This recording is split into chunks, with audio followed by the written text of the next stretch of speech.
Good afternoon, everyone, and welcome to the session, Tool Shop Optimization, Concurrent Engineering for today's Mold Shop.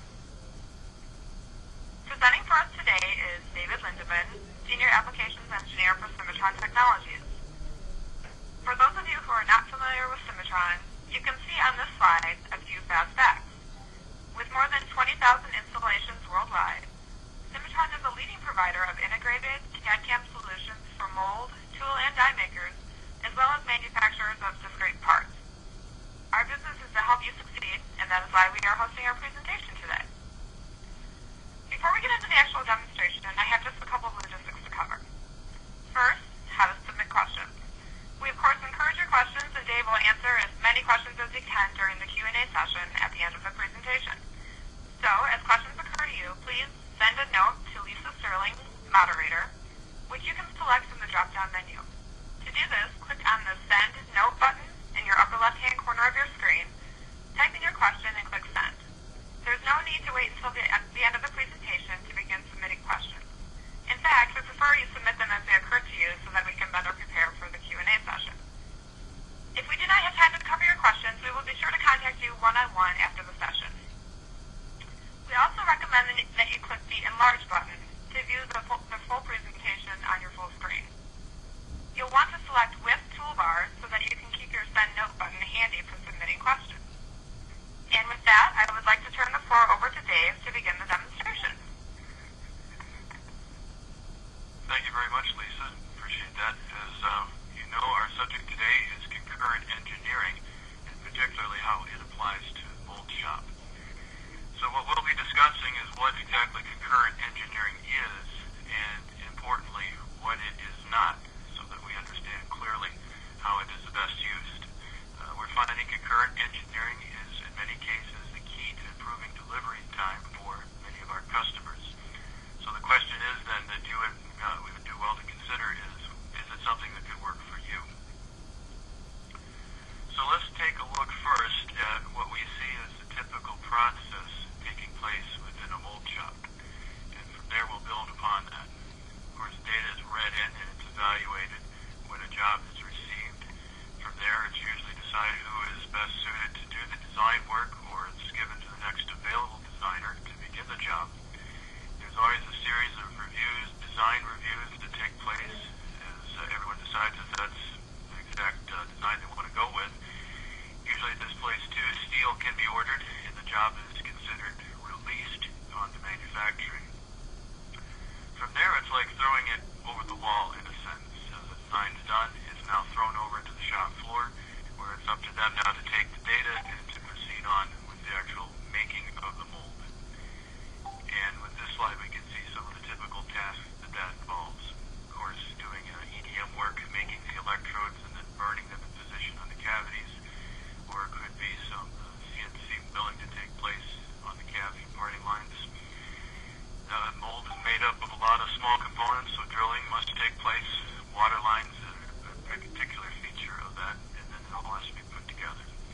So all these different operations we find too could even be their own independent department. Now each one of these involves different types of machines, obviously, but the data that is sent to those machines or the people doing these processes often is different types of data. Wiring in could get 2D data. The guys doing the plate drilling could get a blueprint. The NC cavity guys that are doing the 3-axis milling could get a 3D surface. So this is all different forms of data now that are being propagated throughout the mold making process. So it raises the question, if you had to find where the information actually was, could you do it? Where is all the information that's used to generate this job? It may seem like an overly simple question. It may seem at times even to be irrelevant. Yet when we think about where things are going and how the data is organized and how are things centrally located, it does raise some interesting scenarios. For instance, the quote itself that first started all this may still be sitting on the salesman's laptop. Decisions were made back then that affect the outcome of the job. They may be printed out in an Excel spreadsheet, stuffed in a folder, stuffed in a file cabinet somewhere. The actual design itself, which is typically the one thing that is kept from job to job, is probably still sitting somewhere on a CAD server, whereas the NC code, the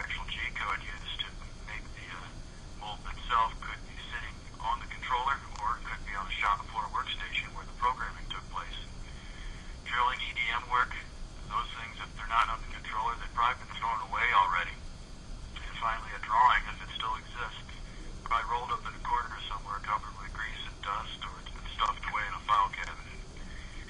With different types of data going in different directions, of course the question is it all the same?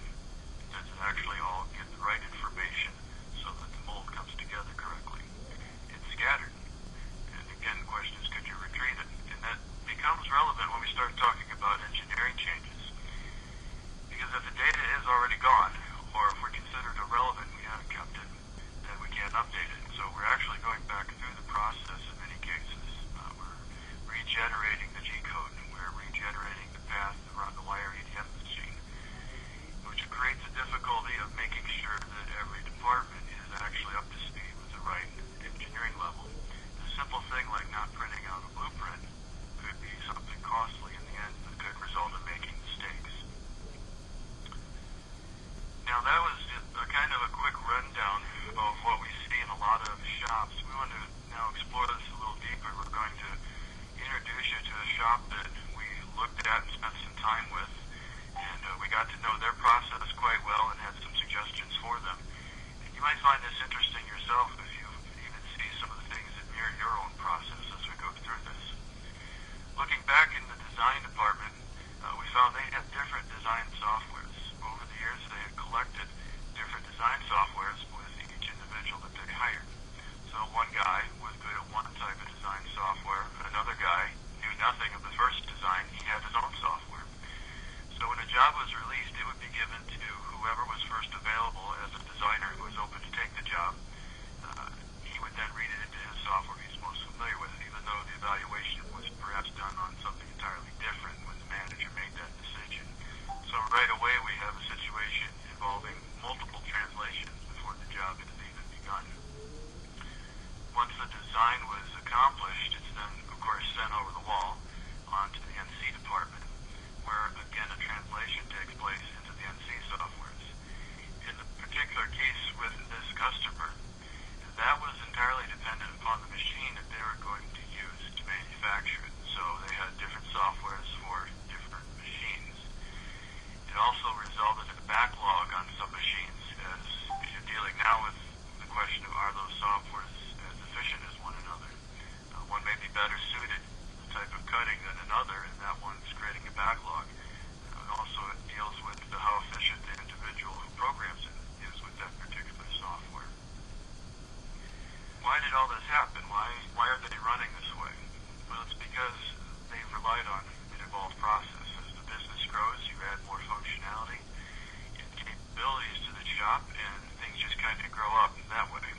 For instance, they buy a new machine. Of course, they want to get the most out of that new machine to make it as effective as they can. So usually they buy a new software with it. Usually that software could have been recommended by the machine vendor, telling you that this is how they're going to get the most efficiency by programming it in this particular software. Or they hired a new designer, and that designer, well qualified as a mold designer, didn't happen to know the design software that they had on at the time. So it's that he could be effective immediately on hire. They go out and they buy a seat of the software he knows. So now multiple softwares are accruing within the design department. What we see oftentimes, as was the case with this particular shop, they want to expand their capabilities. They want to be able to go into new markets and show that they have new technologies that will help them to do a better job and be quicker at making a mold. For instance, they may go deeper into EDM software or a machine that has 2D orbiting or 3D orbiting. Well, now they're looking again at the best possible EDM software so that they can get the most out of that machine. Before long, you see there's multiple softwares requiring multiple translations just to walk through the process. Now, where this really begins to add up as a serious concern is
source flag on a print? Does the print match the data that's going to be used to cut this new engineering change, or cut the electrode that's going to make this engineering change? So what was really happening to them? Well, they found that with this, just by sitting down and taking a look at what they were doing, they were repeating the same processes again and again, really starting over many of the manufacturing processes in the shop. Of course, that means losing money. And in this particular case, because the original quote was soft just to get the job, they were losing money on the engineering changes that were hoped for so that they could get that money back. And that, of course, means the whole job was a loss to them. And to make matters worse, not only did they not make money, but they were late on the delivery. And as you know, when an engineering change comes in, often the customer still wants that part in the original time frame. Now, it's to make the money, you have to provide it within that original time frame. Those are the constraints we work within in the mold industry, and sadly, that's the kind of thing that can happen. Well, then what is concurrent engineering, and how is it going to help the typical mold shop, or the mold shop, we might say, in the situation of this one particular customer? We want to understand what it isn't as well as what it is. Now, we're not talking about just being able to respond to the urgency of the situation. Something has come up, there's a change, and now we're all scrambling to make the due date, like an all-hands-on-deck kind of thinking. A person may feel, well, I'm devoting more of my shop resources to getting the job done. I must be doing concurrent engineering. Really, that's not the case. We'll look at other things, too, that a mold shop will do, like perhaps having the designer work overtime so that he can get the design through quicker, get the job done quicker. Maybe they're going to commit more NC machines to cutting the components that are going to go into this mold. Maybe even incorporate a second shift to compress the time frame of putting it together. Then there's the ugly word called outsourcing, where finally you admit defeat that you're not going to make the delivery time or your machines are at capacity. So now you have to go to another company to have them cut the job for you, which means you're sharing profit with them that you did not intend to share. So in all, though, when we look at these, which you might call quick fixes, we're still dealing with the issue of throwing the data over the wall. It's the process itself that actually has not changed. We have to wait for the design to be done before the NC can continue. So that means increasing the cost of the finished job. Okay. So what is concurrent engineering? Well, for one thing, it's not crisis management.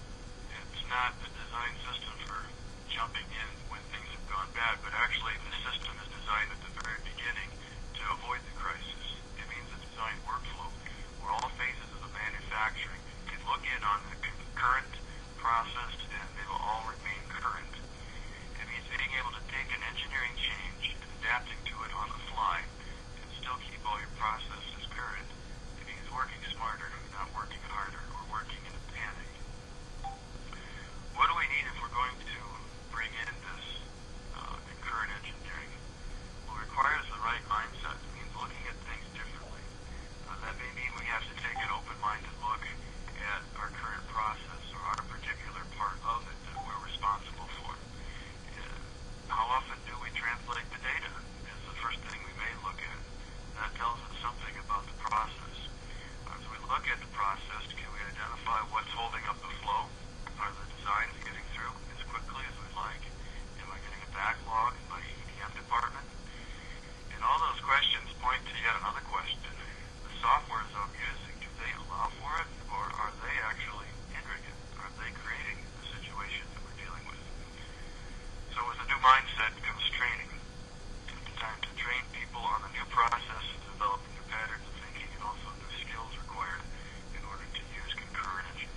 are made in the quote phase that could affect the entire job. A good quoter will look at the tip positions, he'll look to find slide actions, undercuts for lifters. He'll consider if this is a hot runner job, on and on the many decisions that are required that affect the cost of the job. And the question is now, if those decisions made, are they documented well enough that that information could actually be passed on to the design department at kickoff, thereby giving the design that much more of a head start. Looking in on design then, in a concurrent engineering situation, the design is not a one-man-does-it-all necessarily type of process, but could actually have multiple design processes going on at the same time. An example might be one designer working on the cavity side details while another is working on the course side. It could be, like you see the diagram outlined here, one designer may be working on something like sleeve ejection while another is working on the other side of the tool putting in the manifold or the hot runner system.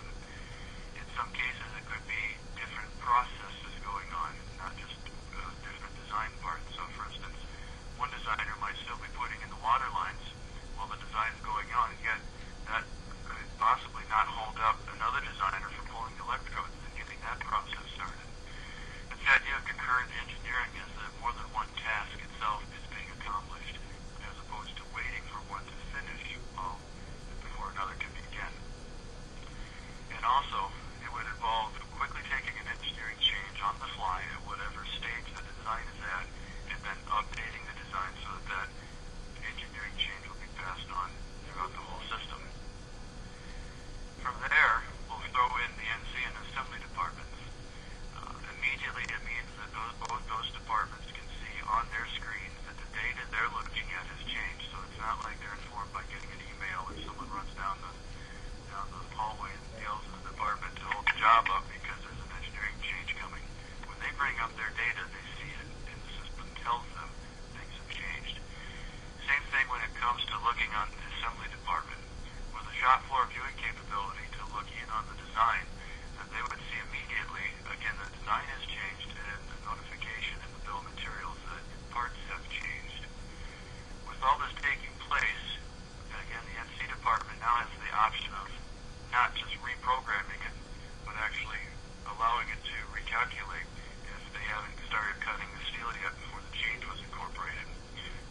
Really, do they need to reprogram it? I mean, do they know the tool they're going to rough with? Do they know the step overs? Do they know the feed rates?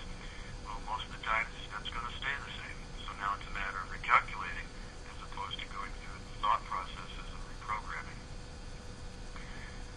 Well, how do we do this? It sounds well enough, but what's required to do it? Clearly by now, by the things we described, it means incorporating one system that's actually designed with concurrent engineering in mind from the start. And with that one system, it means that system has to understand your work, it has to understand your shop and what you do. For instance, you're always going to be dealing with the material, the plastic material itself. The part will have to be put into the correct position or tip position. You'll have to deal with expansion for the shrinkage conditions. This system should be able to know the decisions you've made and then incorporate that with every engineering change. Otherwise, you're left behind with what you call a paper trail, your own roadmap of notes that you wrote down, reminding you of the exact shrinkage you used, where you rotated the part about, and what angle you tipped it at. And very often, the job folder will have this setup sheet for the designer who has to follow up with the engineering change, so that he knows what the first designer did. The system is smart enough to know that and save that, and thereby eliminate the possible mistakes that could occur right at the beginning of the engineering change. Likewise, the type of mold bases that you use can be standardized within the software, as well as the particular components that you use. Not all molds are the same. Some shops will spend most of their time building DME type mold bases that they can order, while other shops will never do that, but they custom build each one of their molds from scratch. Well, there's different requirements for larger molds than there are the smaller molds, different types of components. That information can be saved and then used again and again in a wizard interface that will allow the standards to be kept right within the software. Now you know all your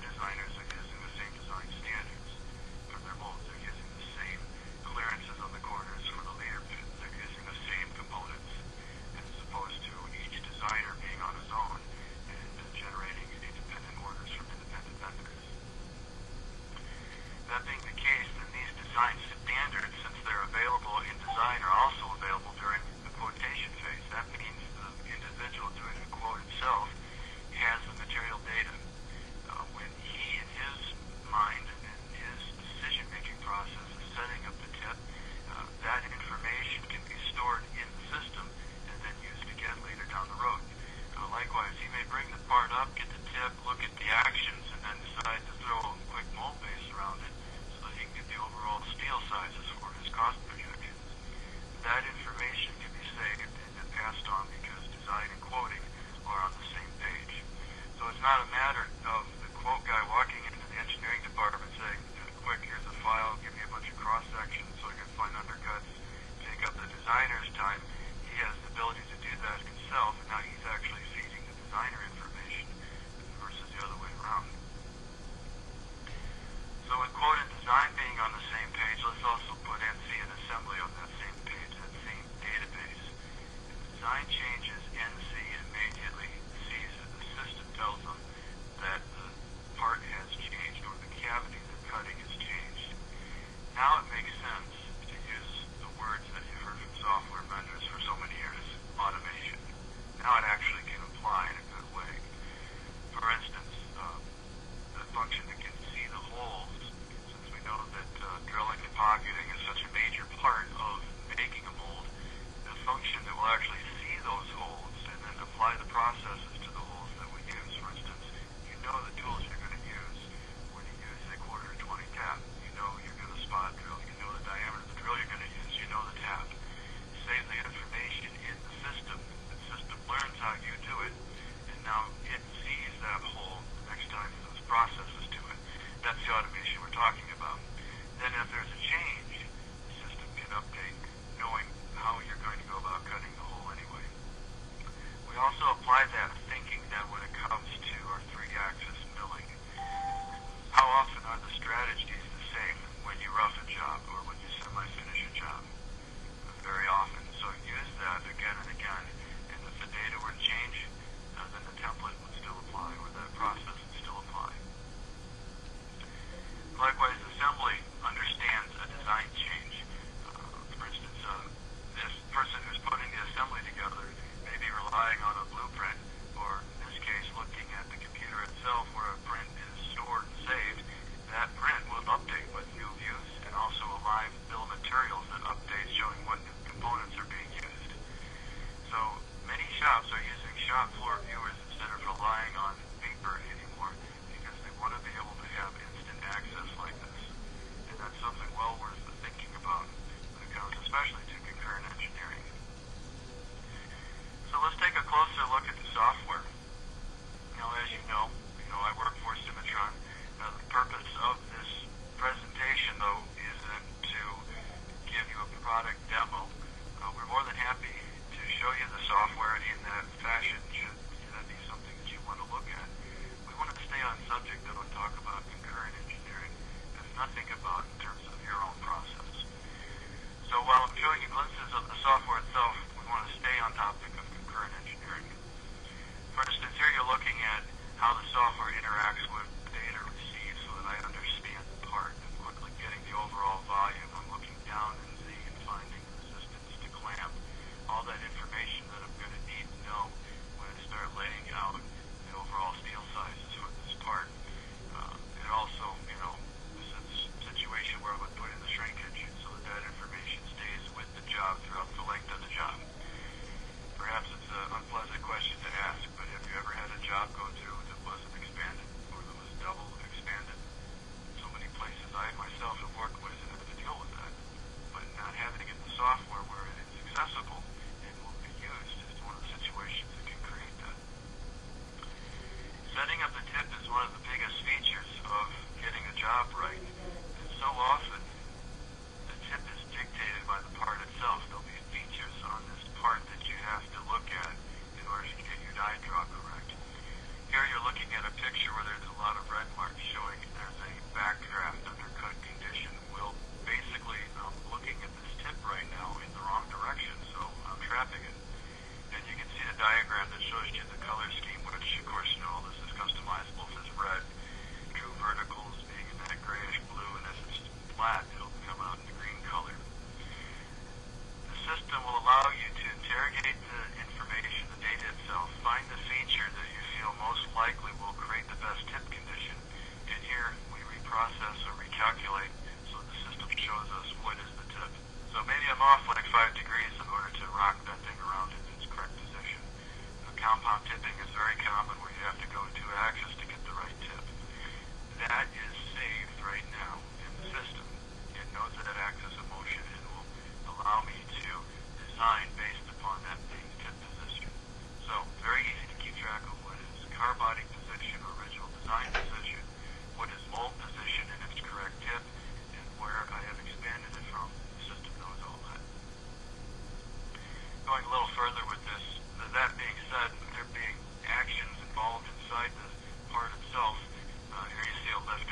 slide condition. It's good to know if you can actually pull that out in the correct position. If you look at the lower left, you see the red sitting on that little slide. Well, based upon the way it was designed, that area would be undercut on that slide. So we have decisions to make. Do I redesign it? Do I make suggestions to the customer telling them we can't pull that out unless we create that part differently? Here you've got a database that allows you to communicate and store those changes throughout. Interrogating the part further, we'll look at the minimum radius condition. Again, you see the charts that allow you to change your colors and your numbers.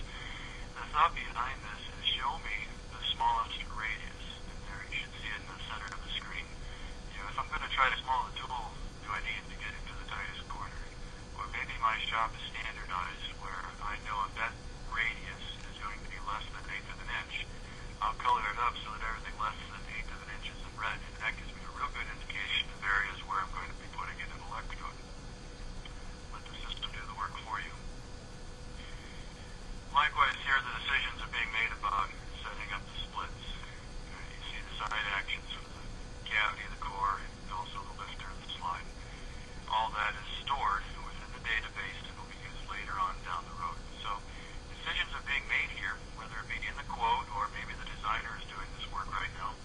But the important thing is it's being saved. It's going to be used later on down the road in future processes. For instance, I've got the direction of motion for that slide. That tells me how the mechanism needs to be set up. So use that motion when the mechanism is being designed. Things like that lend themselves to concurrent engineering. We talked about engineering changes, and to show you that this is integrated into the system, here you see engineering change that's been caught by the system. It basically compares the old and the new data and colors it up so that you can see it. Then you have some choices. Do I automatically bring that new data into my existing working part file, or do I try to work with it independently on its own? If I bring it right into the part with the new data, that immediately updates all my drawings and it flags everybody and then sees that the data's changed. From there, I may make a few decisions. Does it affect parting line? Do I need to move an ejector pin? Do I need to move a water line? While you're seeing the change here just on the part itself, this system allows you to make the change and view it in the tool so that you can see how the cavity is going to change. Do you have to go and weld it now? Or does this require an additional NC operation to clear out a bigger plastic area? All that allows for the quick decisions that can be updated immediately, then everybody knows what's going on. Now we'll talk a little further about engineering changes in NC as we get down the road, so keep that thought in mind. With that comes understanding what your shop is doing, especially in your mold bases. We talked about having standards built right into the system that know how you like to make your molds. For instance, here you're looking at one of the pages in the mold design package that helps the designer estimate how much steel he wants around his part in the X and Y direction, how much steel he wants backing up the part in the Z direction, what's his minimum ejector stroke. You can put in his offsets or gaps on parting line, or even create an overlap condition if he's going to direct cut the A and B plate. But what's the best size? Well, here, if this is something being done in the quote, you can see just throwing the part in and then quickly getting a mold base around it helps generate the correct size. But it's going to be based on the size standards that you as a shop work with. For instance, again, following the rules we set up, what types of plates do I want? Do I want a manifold plate? Do I want a top clamping plate? All of these can be handled for non-standard tools as well as DME standard tools. Here I'm showing you a non-standard tool with the overhanging clamp plates. Also, you see the staggered screw constructions, long and short. So this, again, is a non-standard tool that we find throughout the mold making industry. With that comes the thought, too, of the mechanisms. You may have standards of how you build your mechanisms, rules on the distances between wear plates or how thick they need to be, how long the gibs need to be, and how many screws hold it all down. That is built into the system with our cataloging tool, and that can accomplish the slides and the lifters. Now they're positioned, they're stretched to size, and then the system knows these components. So it's updating the bill of materials and it's automatically cutting all the features within the cavity or core side of the tool.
other customers.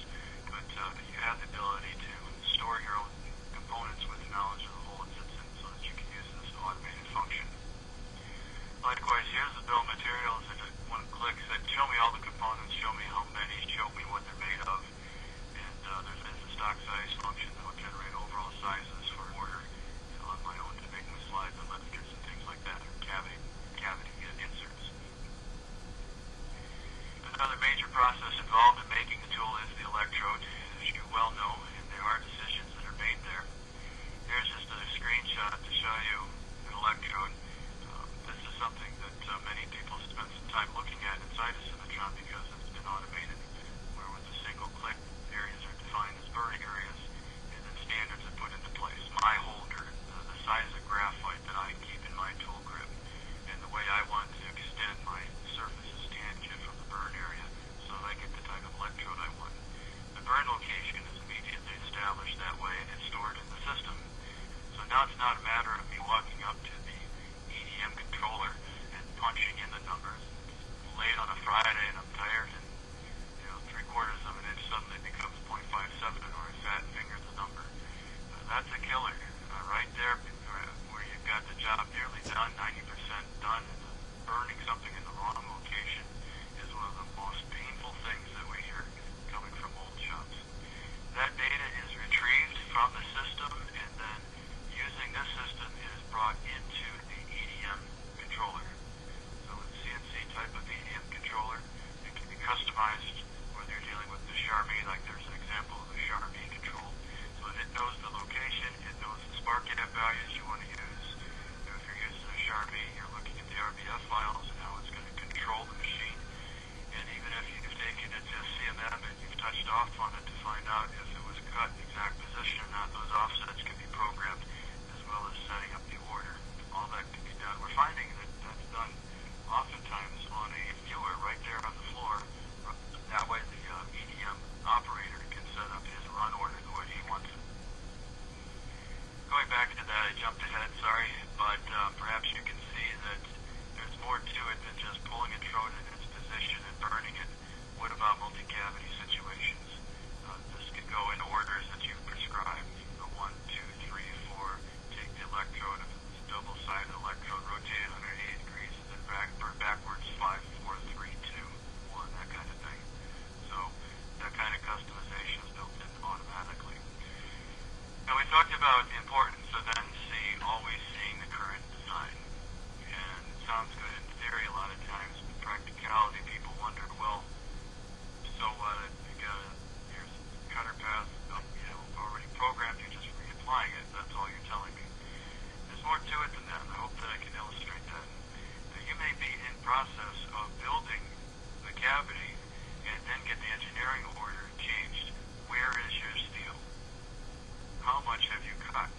Can you actually continue the engineering change with this chunk of steel that you started with, or have you removed too much material? How do you know? What Cimatron does is keep track of the stock.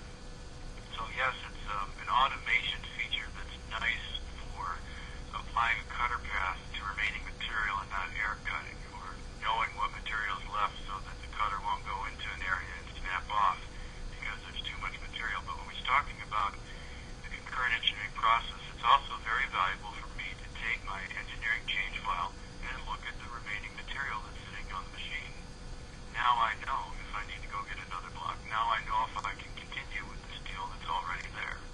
It's an important part of the decision that gets ignored because no one knows.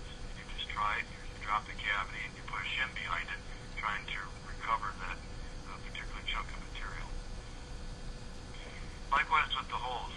An engineering change doesn't just change the date of the part, as you know, but it may require, well, if that ejector pin moves, how many holes have I drilled? And have I already drilled a hole in its wrong location? Do I need to go back and re-drill 2 holes? Well, this will automatically find that because it knows what has been drilled and what hasn't been drilled. And when a new hole occurs, it flags the process so that it can now have the automatic drilling sequences applied to it. So I want you to see this as more than just a software review here. Product demo, we can have that anytime. We want you to understand the thought behind it as concurrent engineering and how the software really does matter. And all the buzzwords that software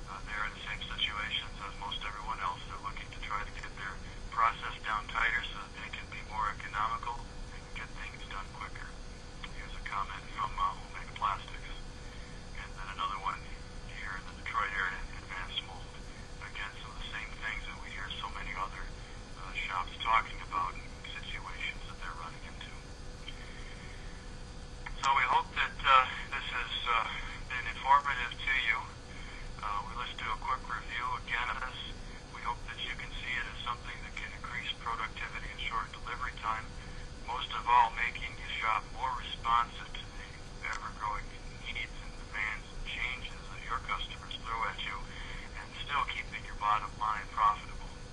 So the question is this something for you? Can concurrent engineering be a success at your shop?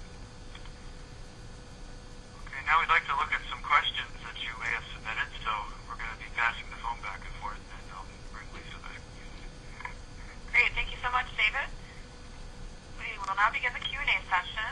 The first question that came in was, you mentioned you have a mold quote package. What does it include? The mold quote package allows the quotation guide to view the geometry through cross sections, understand tip positions, see the separations, the splits.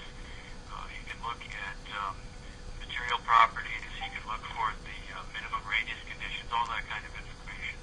The idea is to eliminate the CAD functions, so he goes right to those functions that are relevant to him, and he can extract the data he needs, perhaps even throw a mold base around it in some cases, so that he can get the estimation together, get some materials, and get some part definition together. So basically, it's a small version of the software, which is the functionality that he needs. Okay, great. Next on the list, I have a Makino EDM machine. Does your electrode setup work with Makino machines? Yes, it can. I believe I showed the CimatronE machine earlier. Makino, it's just the same way. We have already customers with Makino machines using EDM setup in this way. It's a matter of understanding your needs for your machine. So it's not like just Makino and CimatronE. We can do this with any EDM machine as long as we can get the data to it. So it does require a certain amount of setup. All right, we may have to do some customization to meet your needs, but that's something that we can look at down the road. Okay. You say concurrent engineering shortens delivery time. What are typical results that you are seeing?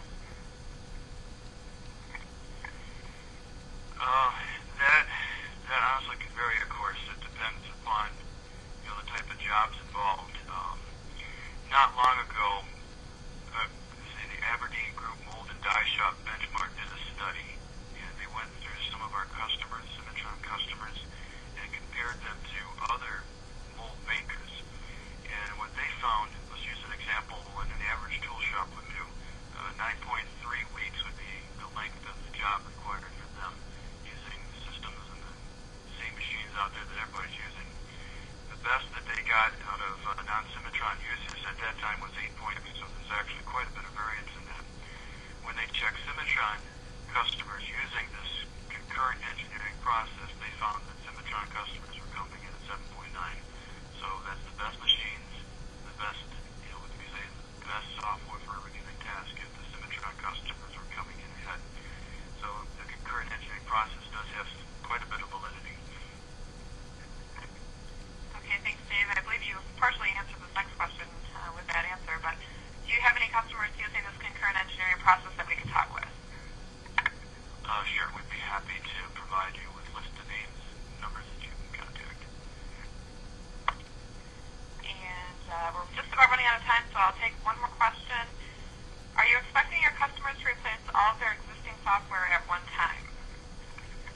Ooh, that would be hard, wouldn't it? No. We understand that your shop has to stay active. You still got to get molds out the door. So really, that's not a realistic solution. What we've looked at is an implementation plan that we found very effective in helping to bring a shop up to speed on Cimatron. The goal isn't to take a problem area and shove it off into another department. Like the person may say, well, I'm having trouble getting my EDMs out, or my electrode, and we train everyone on the electrode portion of the software. Next thing you know, the problem is in the NC department where the backlog is, or the bottleneck is. We have to look at your shop to understand it well and understand where you're at right now and see what is the best implementation plan. And really, it's something we both would agree upon. We understand the capabilities you have. We can't just walk in there, give you a CD and say, here you go, install it, you're good to go with a week of training. We know that's not realistic, and it's not going to succeed. If you don't succeed, we don't succeed, so there's no point in doing that. For us, it's a matter of spending the appropriate amount of time understanding exactly what you're doing